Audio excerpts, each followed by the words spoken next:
All right, it's saying that the hangout is live. We are late, but we're definitely here. Welcome everybody. Welcome to this webinar. I watched this really cool video on how to actively charm your prospects, and it was so much fun that I really had I had to do a video on this. I had to share this information with you because it's just so incredibly valuable to me, and I hope that this is so good. All right, we're getting some people on this, and we got some people already on here writing some comments. All right, it's good to see, and we are definitely live. All right, so 5 ways to charm your prospects. Now, when I was growing up as a kid, I seriously had some introverted issues. I was really really introverted. You would not dare catch me ever talking with um, you know, a stranger. You would never imagine me ever talking to like a girl. That was just so foreign to me. I couldn't handle it. I was literally, I would probably be shaking. I would just be so nervous because I lacked so much confidence that I could not have, I couldn't know what to do. I didn't know what to do. So one of the things that I did was I just bottled up all my energy.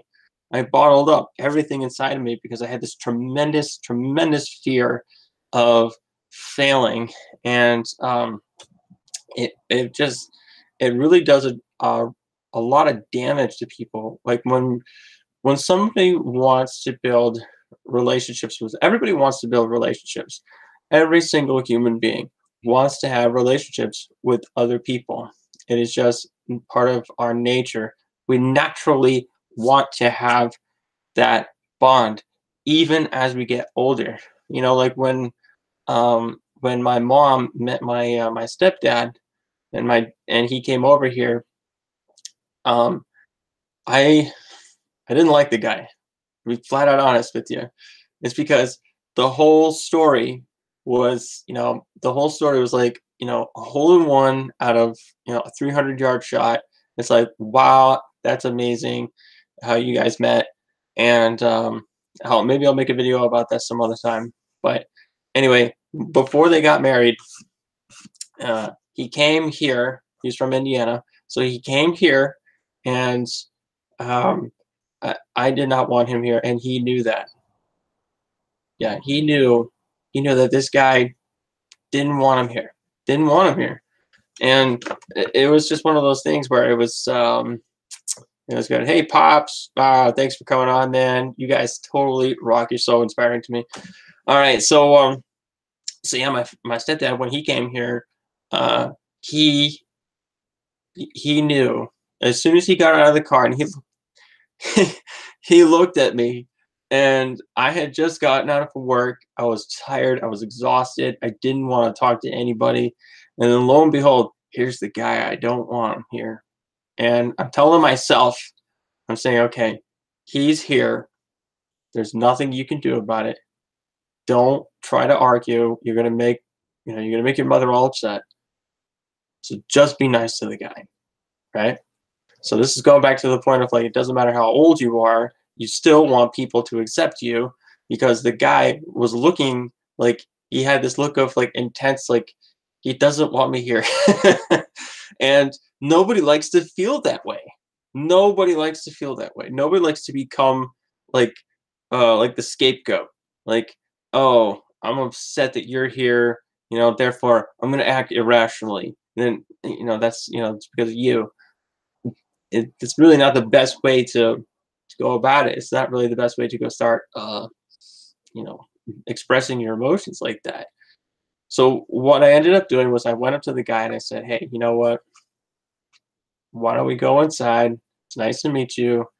Let's go have some pizza." Because they bought pizza, and then we all went inside. And then we started talking, and we found that we had some similarities and all that. And But the whole point was that, and then later on, as we started building relationships, and he later proposed and got married to my mother, I accepted the man, and I'm glad he's in my mother's life, and they love each other. So, but the point is that no matter how old you get, you still want to feel that other people approve of you, no matter what. You want to look, and then especially when you get older, because then you find out like, well, who's loyal to you? Who's going to be there for you when you're getting older. You want to see like who is actually going to be sticking around with you. But when you get to that point, there are ways where you can build like this relationship with people and relationship with your prospects who become your friends. Your prospects actually, when you do business with them, you actually get to learn, you get to know them so well that you become friends with them. And so friends, business partners, and as long as you have the same common bond, you can still, be friends for life. And the thing that I want to talk about right now are the 5 ways where you can charm your prospects. And that's sort of breaking the ice to get those relationships so you can get into the people. And hey, Shumela, wow, this is awesome. First time here. This is so cool. Shumela is awesome. You want to follow that girl. She really knows her stuff. So so I got my notes. Actually, I wrote down all the notes like on a little like post-it note. And then I still got one more I gotta stick on the side over here, but I'm gonna be looking over to the side and I'm going to just be reading them off because this stuff, I watched this video and it was everything the guy was saying. I was just like, yeah, man, that makes perfect sense. So this is how to charm your prospects, to build that, like, that break the ice and get that first initial, hey, how are you kind of thing. All right, so the one of the things that you need to remember is to remember their name. Remember their name. I can tell you from personal experience, and there's so many people here that can remember that if somebody with authority remembers your name, that means something so much more than anything else. Dale Carnegie said that. I think it's Dale Carnegie or Dan Carnegie. Yeah, Dale Carnegie. Dale Carnegie was the guy who said that when a person's name is remembered, it makes them feel like so incredibly special, and it makes them feel important. And there's a trick that you can actually do to remember somebody's name, and it's actually so incredibly simple. I practiced this trick, and I actually started to remember people's names. I used to be horrible at remembering people's names. And one of the things that you should learn to avoid is to give yourself like self-imploding commands, like self-destructive commands. Like, I can't remember. Like, I can't remember these things. I can't. It's like, yes, you can. You can remember these things. You just need to practice and learn and get into it. Say the person's name 3 times in a sentence, or in the first couple sentences when you're just talking to them. It's gonna feel so weird. It will feel extremely weird when you go to do that. You have to basically say, the guy that I first practiced on, his name is Jason. I remember his name. He's also a sales guy, so I trained him to do this, and he now takes it and uses it in his sales. I'm like, hey, how's it going with that? And he says, it actually works. I can remember people's names, and it helps with the relationship. So you can say, so what's your name? My name's Jason. Well, Jason, what are you doing? What did you do last week? Oh, and I just went to work. Well, Jason, what do you do for work? It feels like so weird when you're doing it at first, but like you can actually feel your brain start to like really like like the gears are starting to like get greased up, grease the gears between the ears. So you keep repeating their name. Well, Jason, what'd you do last week for work? Oh, I'm a scientist. Wow, Jason, you're a scientist. Tell me more about that. And that actually leads into the next point. So you remember their name, and then you play off their ego. You play off them. You start talking about them. So a simple basic conversation, you're breaking the ice to get into the conversation, to just talk with people. And one of the things that people love to do is they love to talk about themselves. When people say, uh, yeah, it's so funny that, people will come up to me and be like, "Hey, how's your internet business thing going?" And then I'll talk for like 2 minutes about that because I love talking about that. I love talking to people and uh, just sharing all that information. So it's actually pretty cool. Um, so I kind of like had a brain fart. I'm like looking at the comments, I'm reading about the people who are here and all that. So we're gonna keep going back to this. So when you use a compliment, that's it. When you want to talk about other people, you use a compliment. So Jason, you're a scientist. Wow, man, that is so cool. Tell me, like, what have you discovered lately? And like when you get them to talk about themselves, it plays on the most basic human need to feel important. So when people start talking about their profession, their passion, whatever it is that they're doing, that is getting them to talk about themselves, and that's what you want to do. You want to get other people to start talking about them. And I think it was in that book, How to Win Friends and Influence People. It was all about um, you know the best conversation that I ever had was like an hour long, and I only said like 3 words or something like that. It was in the book where like all the guy did was listen in the conversation. And that's what you need to do. As soon as you get people to, this is how like the rapport, this is when the people just start telling you everything. And it was Ray Higdon who started to say like, once people start telling you everything about their, you know, they get into once they get into like their passions and everything, then they start just opening up with like their problems, and they start talking about like they're looking for solutions to problems. And that makes a huge difference. You didn't pull it out of them. They opened it right up to you. So when you get other people to talk about themselves, that's what they want to do. So they just start talking about themselves. They just start going off. You know, like if somebody were to ask me, like how long have you been playing the guitar, or something like that. Oh, I've been playing, since I was 12, and then I started writing my music at 16. I've been playing in bands and all this sort of stuff, and the other week I played at my church and all that, and we had a great time, and there was a really great sound. And then like but you see how easy it is for a person to like open up and start to talk about themselves. That's what you gotta do.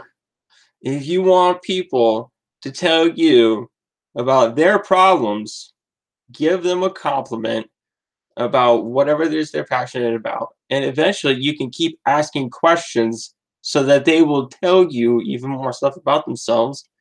And then you can relay it into business. All right. And so the next point. Now I like this part because it didn't catch me at first. And this is actually where I discovered my Achilles heel for you know, like prospecting. I know this is definitely a huge problem that I have and something that I'm working to solve. And that is when you're having conversations with people, keep it short. I tend to go into like over detailed, I go into like over analyzing. That's part of my trade. I have to be over analytical, and I have to think about multiple different things that happen because things are in a series of there's a system in place. Electrical problems, I have to go into it from the beginning and then kind of like figure it out all the way to the end. Well, you can't do that with network marketing. You can't do that with people. You have to keep everything really short. Again, I'm looking over here at all the notes, and one of the things the guy said, he says that the guy in the YouTube channel, he's a big James Bond fan. So he was always saying how James Bond uses short sentences. It's always short and like right to the point. And you got to use short sentences like Bond. It's like James Bond, and you want to condense everything into one sentence. And what does it say? Oh, just my writing is so small. I'm trying to read it at the same time. Um, and the most charming people keep it short. So when you're introducing yourself, and then you start talking about what you do or whatever it is that you are going to be talking about, keep everything short into the minimum, but let them do all the talking. And that's the funny thing, is that it's gonna feel weird. Like it's gonna feel weird. Like you're gonna give them a short like answer, and you're gonna feel, oh well, I shouldn't have done that. Maybe I should just keep talking or something like that. And no, you actually want to be totally silent. You want to be completely just say what you have to say within one sentence. It's challenging, and you want them to do all the talking after that, because then they'll be like, wow, there's something really, I like you. There's something about you that I just, I'm really enamored with. All right. And then the fourth point, it's all about your energy. It really is. Whenever you see somebody who's super passionate and energetic about a particular topic, that is just infectious. That is very contagious. If you're around people who get very excited about something that you genuinely are excited about, that it just catches fire. So you want to have an energy that is going to be very real, very legitimate, but also it's going to be on purpose. You just want to really energize yourself to get, okay, where's the vision? Where am I going to be in 5 years from now? Where am I going to be, a month from now? How can I help this person get from where they are to where they're going? So, yeah, exactly. Eye contact and nod your head. Exactly. Like with, yes, yes, nod your head. Eye contact. That is definitely a huge bonus. Something else that can go in there is mirroring and matching, is so that if the person is going into if they're talking really really fast, and they're just a fast talker, they're the kind of people who only want to talk to other fast people. So if you are talking fast back to them, they're going to feel comfortable. And if you're talking with somebody who's just the slowest talker ever, and you just start talking really, really fast, they're gonna say like, "Wow, I'm uncomfortable with that." It's funny because I tested this down in New York. I went with my cousin. Long story short, it didn't even mean to go down to New York. It was a total accident. It was something me and my cousin went and did. And we had a blast. We made fun of it. We had fun. And the taxi driver ended up. He was. It was so funny because he's like, "Hello, my friends. How are you?"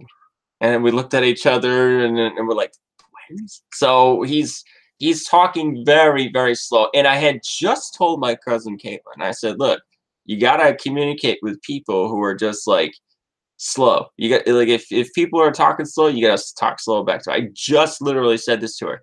And so I said to the cab driver who was talking slow to us, and I said to him, "Well, sir,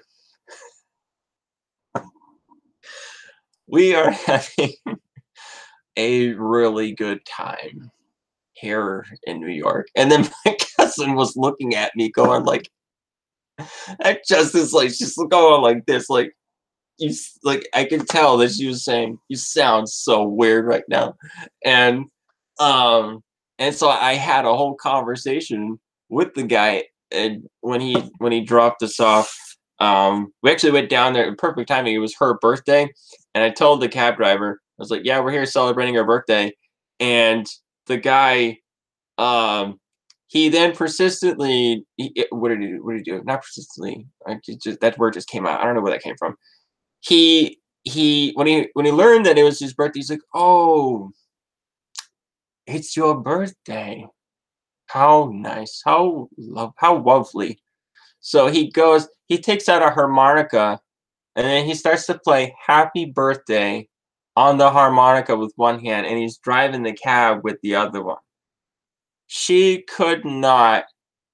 I mean, I actually have it on my phone where he was playing, and then I missed Happy Birthday. He actually came around and he started to play Celine Dion's like My Heart Will Go On from Titanic. He started to play Billy Joel, Piano Man, and it was so funny because that really made what like the energy of this guy wasn't really like super fast energetic, but I just loved to be around the guy because he was so different. His energy was so different. His vibes, his vibrations were just like so much laid back and lower. And the previous cab drivers that we had, they were just like jerks. We hailed a cab, and then the first cab he came up, I hailed the cab, then all of a sudden the cab driver goes like this. And we look like, what does that mean? I don't know what that means. I was like, what does this mean? And she's like, I was like, what does this mean? I don't know what this means. And then she's like, don't you know how to hail down a cab?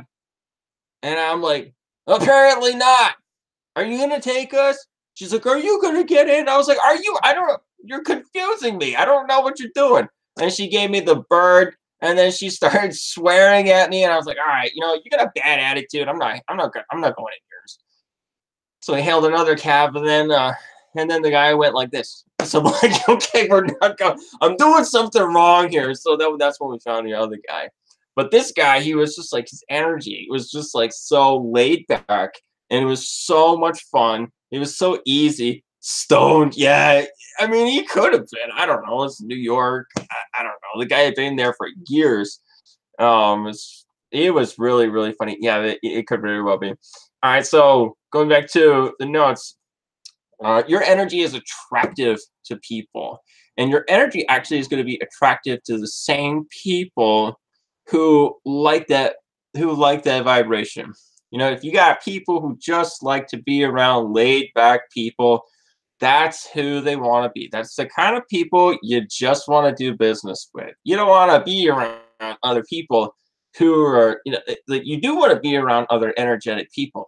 Now, if you're around a ton of energetic people and it just makes you feel sick, you don't want to, you have to you have to figure it out, is this really a good fit for you? But people find your energy infectious. You definitely want to definitely do that.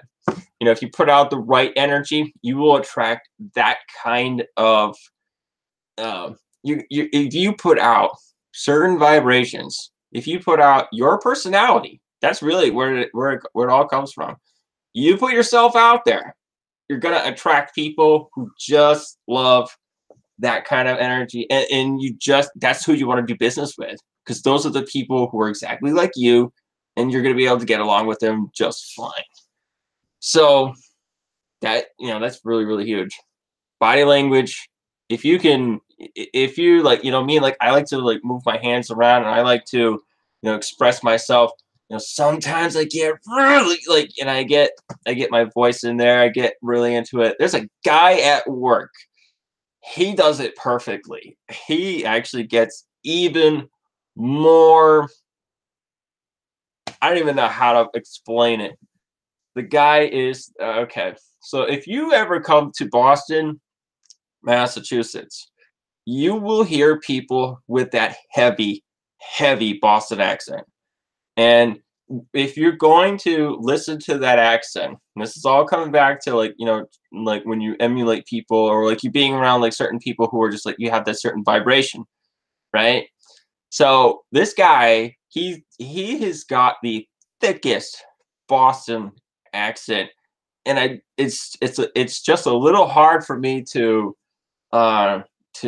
emulate, but let's see.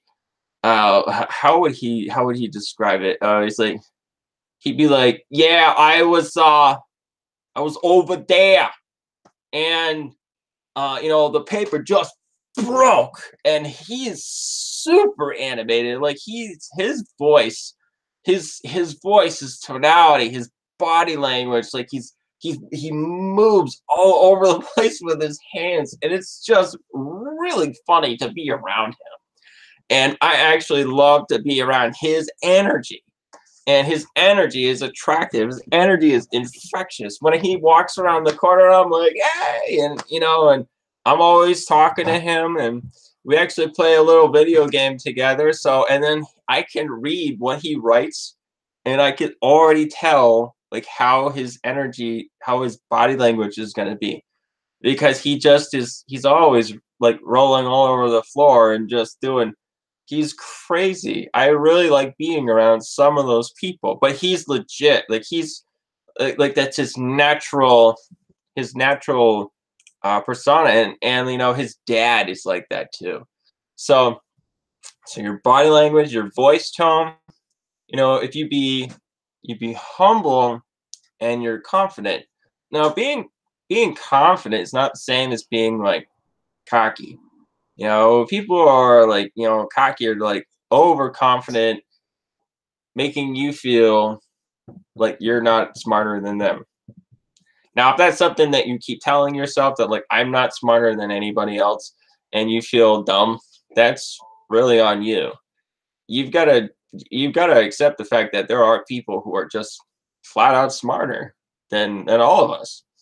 And when I first got into that, like my brother-in-law was a lot smarter. And when he was always uh, my brother-in-law was always a lot smarter than me. So when I would listen to him, he would just get into this like phase of just normal mode, and he would just start talking about it. He would just start talking about whatever he was talking about, and then I would just feel like, wow, I definitely feel dumb right now. But no, I'm trying to like being humble and being confident. So when you're confident, it's just something you understand. You when your energy is is at that peak where it's like, okay, your energy is humble and your understanding is confident, that's going to be very attractive to people. That will be very, very attractive to particular people. You want to be positive with people, but you don't want to be too positive, because if you're just too positive all the time, then you look like you're trying to earn people's you're trying to earn people's trust, or you're trying to over trust me. That's what you're saying, like just over trust me. And you seem kind of weak. You don't want to be doing that. But so then the next thing, you definitely don't want to be a complainer, and you don't want to be negative, because complaining is just not going to be attractive to anybody. That's not going to be charming at all to your prospects. If you get on there and you start complaining, you can relate to people about, yeah, I definitely know how it feels when you're struggling. I know how that feels. I definitely know how that feels when you're struggling. You're not getting any results. I understand that. But uh, if you're ultra negative, if you're constantly being negative, then people are not going to be attracted to that one bit. They're not going to be attracted to that at all. And you just have to just maintain that smooth energy, be calm, be cool, be collective. That's assertive, and people will definitely want to be around that. So then the last point that this guy was talking about, he says, be like Bond, be like James Bond, be calm, be cool, be collective, be assertive, and emulate him. Oh, imitate him. Um, to a certain degree, it's like, yeah, his like communication styles is what he was going at. The short sentences, right to the point, always like assertive, and never self-doubting. Because other when you're with your prospects, you don't want to show any kind of doubt. Another thing that I learned too, that in this was that it was really, really cool, was, now I say it's really cool because I just think it's really cool. A lot of people will use word fillers, and word fillers are the words and like. Um, I like you know what I'm saying. So it's I hear this all the time. Like when I go to Chipotle, I hear people, "Do you want a bowl or do you want a burrito?" The people always say, "Um, I'll have a bowl," and then they'll say, "You want brown rice or white rice?" Uh, I'll have brown rice. Do you want black beans? Uh, I'll have black beans. It's like I just said it too. Like that's part of my nature. I gotta get rid of that. But when instead of saying uh, you just simply pause. Because when you pause, you actually look like you're talking, like you're thinking in your head. You're thinking about what to say rather than sounding like an airhead all the time. Because people will say and like in every sentence, like, just like I just did. I'm an airhead. If you just say like all the time, then you sound unconfident. So if you just practice not saying and you are pausing all the time, you look a lot smarter and you'll be able to charm people a lot easier. You'll be perceived as somebody in authority, you'll be perceived as somebody who's a lot more intelligent than they appear. And it will make you look a lot smarter. So when I go up there and I'm asking for my food, I'll be saying to them, like, what do you want a burrito or a bowl? I'll have a bowl. You want brown rice or white rice? Brown rice. Black beans? Black beans. You want fajita? Yes. You want what kind of meat you want? I want chicken. And I never say I never say I never say like, I never say anything like that because I just want to be perceived as I know what I want and I know what other people want. And uh, so that's one of the things that you got to keep going. All right, and so this one was actually another great point. So that you are you know what you know by emulating your parents, and that is you know what you know by emulating others. Mostly your parents because that's all you knew from the beginning. You started to just this is how you actually were able to like charm other people is that you look at other people who are really, really good at charming other people. You can look at it and just say, okay, these people just know how to charm other people. And you pay attention to what they do and then emulate what they do.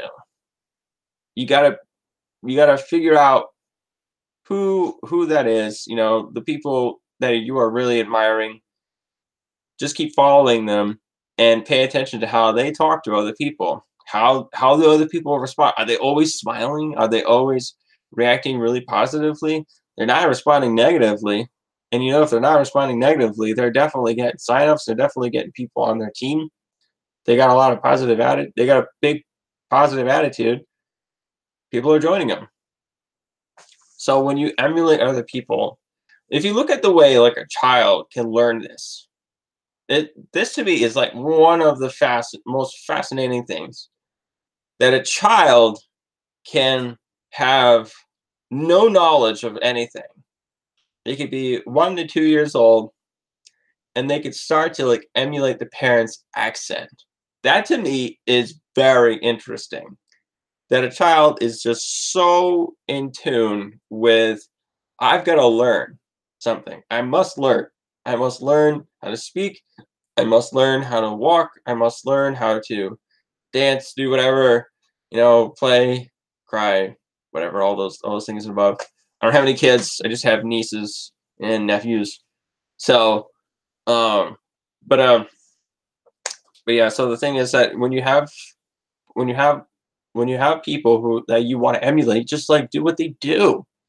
Just do exactly what they do all the time.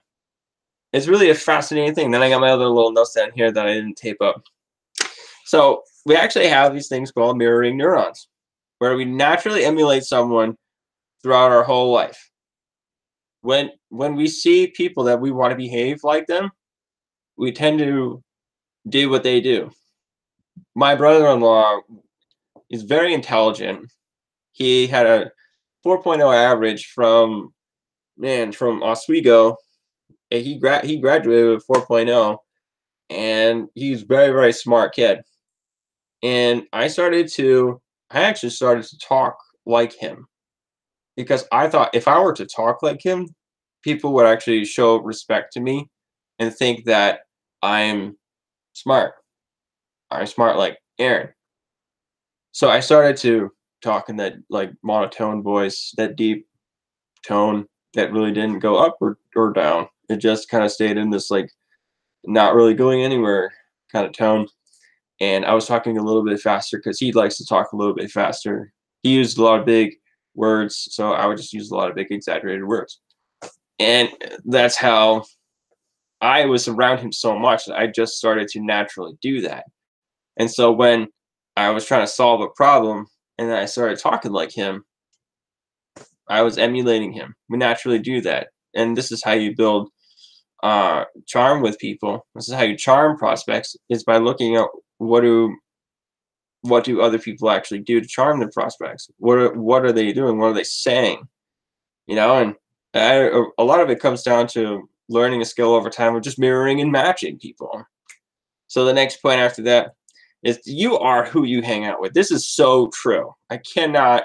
I This is such a when I heard this inside of My Lead System Pro, one of the wake up calls by Mark Harbert, and there were so many other people who said this after him. But this was the first time I heard it was from him. He said, "You are the combination of the 5 people that you hang around with most." And I was like, "Wow, I only hang around with 3." I only hang around 3 people, and that was for 11 years. You want to talk about, you want to talk about like aggravation, confusion, and it was there was you don't want to be around just 3 people. You want to have 3 really good friends, and you want to have a couple more good friends that you can all hang out together. You're all good buddies and all that, but you're a combination of the 5 people that you hang around with, or you admire, you listen to, you study most. That was huge to me. When I saw that, I heard that, that was massive. I could not, I could not wrap my head around. You know, I couldn't get it for the longest time until I heard that. I'm like, yeah, you know what? I gotta start hanging around the right people. I gotta start doing what they do. And really, in the end of all things, it's all about when you charm people. It's all about making them feel good. It's all about making them feel good about themselves. Like Jason. All right, so Jason's like, let's say Jason's a scientist. So it's like Jason, man. It takes a really good uh, mind to get into the realm of science. And I'm sure you work really, really hard and you've made a huge impact on people. And I gotta say, that's really cool. And let's just see what else can you do, man? Like what else? Where else could you possibly be going with this? And he really can just let them take off. The whole goal for charming your prospects, for getting people to like you, is all about getting them to talk about themselves. That's really what it comes down to. Get people to talk about themselves, and then they'll feel like there's something different about this guy. I just like him. Tony Robbins was talking about mirroring and matching. And that's where I got that from about like, you talk really fast, then you talk really fast back to them. If you talk just really slow, bro, just talk really slow back to the guy.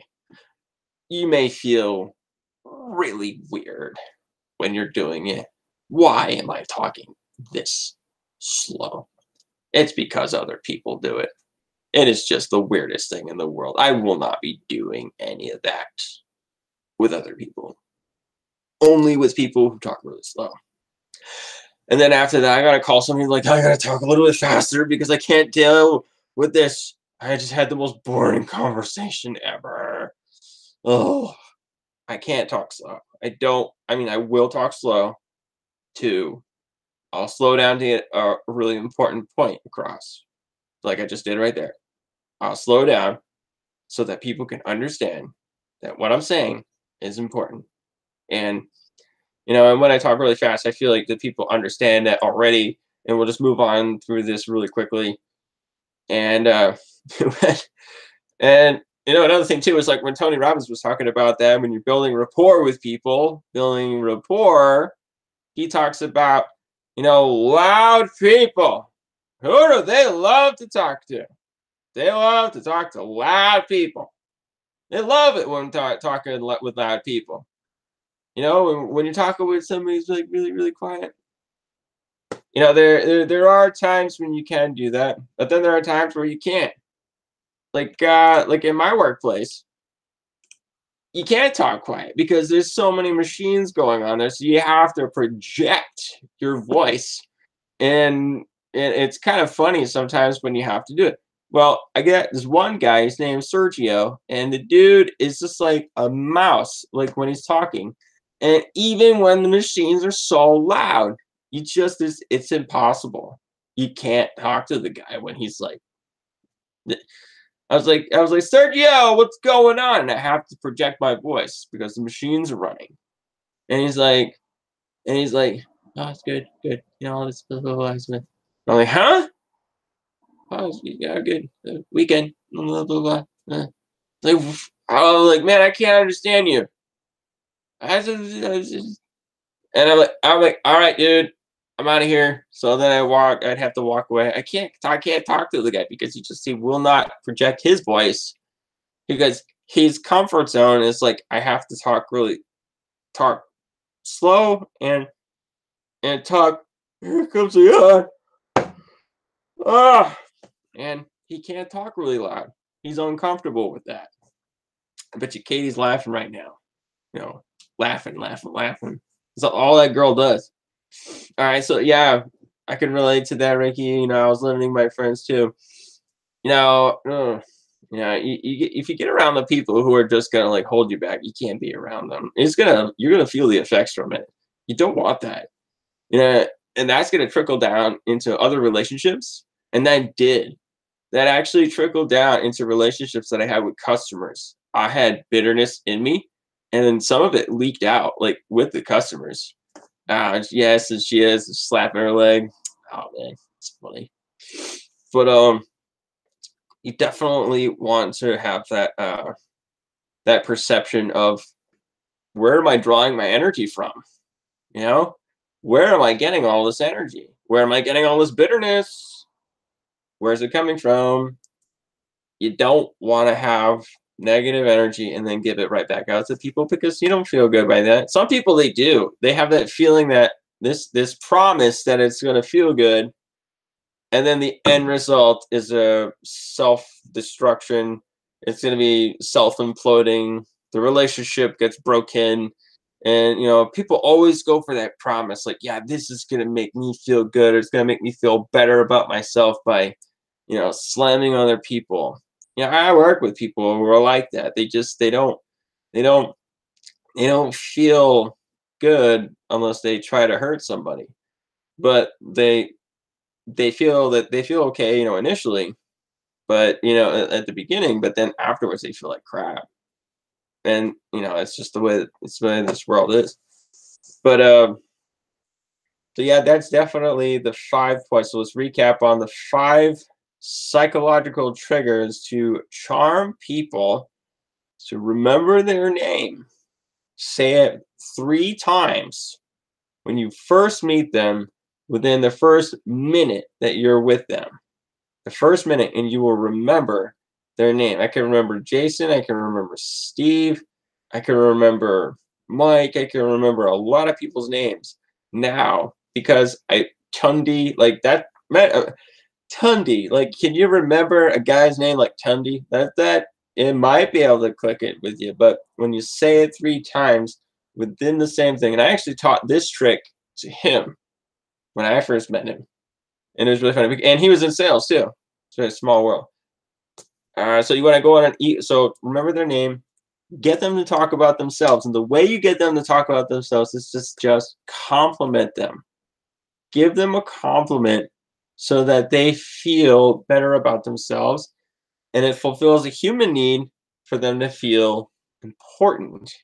And everybody wants to feel important. Dale Carnegie said that in his book, How to Win Friends and Influence People. Go buy it on Amazon. That is a really amazing book. So keep it short. Keep what you're saying short. Let them do all the talking. Next and fourth point, it's all about your energy. The energy you perceive, the energy you put out, is definitely going to be, it's going to come right back to you. You put a bunch of positive energy into somebody, they're gonna like give it right back to you. You're basically sowing from the fields that you reap from. You want to write that down. When you start putting out like the energy, when you start like putting out the valuable information, when you start listening, you are basically sowing into the fields that you are going to be reaping from. So you want to take care of that. You want to groom it. You want to be able. You want to take care of that. And you want to be like others. You want to imitate people that you're like, that guy is so good at what he does. That guy is so good at just attracting people to him. I want to be like that guy. You want to do that. And you want to mirror and match people's behavior. And so so my dad taught me that years ago. And at night he could remember people's names. And that's definitely cool. I was just saying how to my grandmother, she actually takes care of her her husband's mother. So like my grandmother got remarried, and then they took care of my grandfather's mother. So she's like 92 or 93 years old, and it's like the memory is just like gone. They have the same conversation.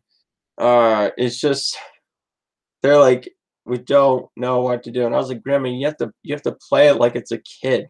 And you gotta play the game. Like they don't like they're going back to childhood mindset, and they can't, it ain't going back. And she's like, yeah, I know, we try, and it gets old. And I'm like, God, please bless this brain. I want to be able to have good, clear. I hope I'm funny when I'm old, but I hope that I'm like clear and just like I can just still have I'm coherent. I can have a good conversation with people even in my old age, and I can still share valuable information so that I'm not just like spitting out, like, what's that sound? Somebody's in the house. It's like, yeah, because we live here. All right, guys, I'm gonna wrap it up here. Thank you, Katie and Pops, for showing up. And if you're watching the replay, go ahead, leave a comment. Say you're watching the replay. Let me know if you have any questions about this topic. Be sure to continue to watch these videos and get more valuable content. If you're watching the replay and you want to join this system, My Lead System Pro, so you can learn how to get better at prospecting and building rapport with customers, because that's what we teach here. We have all the training so you can get into the system. Go ahead, click on the button below. It says Get Started Now, and we will see you on the other side. Thank you so much. Thank you, Pops. Always fun when people show up and they're interacting with it and they